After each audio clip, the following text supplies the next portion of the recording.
Največji projekt z področja trajnostne mobilnosti je izgradnja kolesarske povezave med Krškim in Kostanjevico. Gre za približno 19,5 km dolg odsek vrednosti približno 6,5 milijonov evrov, ki je financiran pretežno iz evropskih sredstev. Ta rešitev, ta pridobitev bo pravzaprav zelo dobro povezala v kolesarskem smislu Krško in Kostanjevico, ki je že zdaj precej obljuden. Ta pot je obljuljena, vendar pa je dokaj nevarna, kajti poteka po državnih cestah. Sedaj pa bomo se seveda s temu izognili.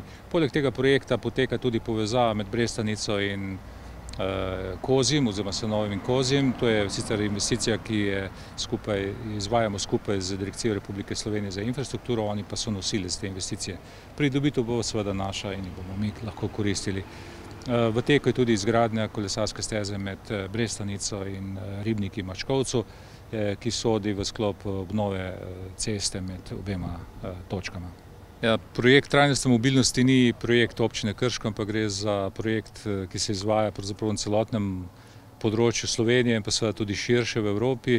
Gre v bistvu za to, da bi s cest oziroma parkirišč in drugih površin, ki so sicer namenjene pešcem, odstranili pločevino in omogočili nekoliko bolj prijazno bivanje. Res pa je, da po drugi strani ta pločevina nudi na nek način udobje in zato je ta projekt zelo težko izvedljiv oziroma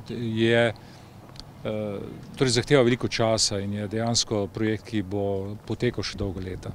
Občina Krško že precejšnje vrsto let financira mestne prevoze oziroma mestni avtobus.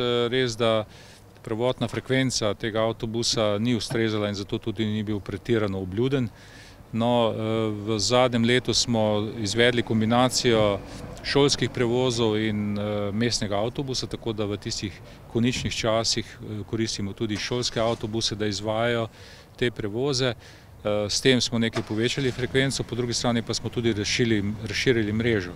Vsekakor s tem še nismo zadovoljni, kajti če bi želeli, da bi bil mestni avtobus bolj uporabljen, v tem primeru bi morala biti frekvenca takšna, da bi recimo lahko pešec čakal na prevoz z avtobusom največ do 15 minut, vsaj na teh glavnih relacijah, to so pa relacija Trikotnika, Videm, Staro mestno jedro, se pravi upravni center in pa zdravstveni dom in trgovski center.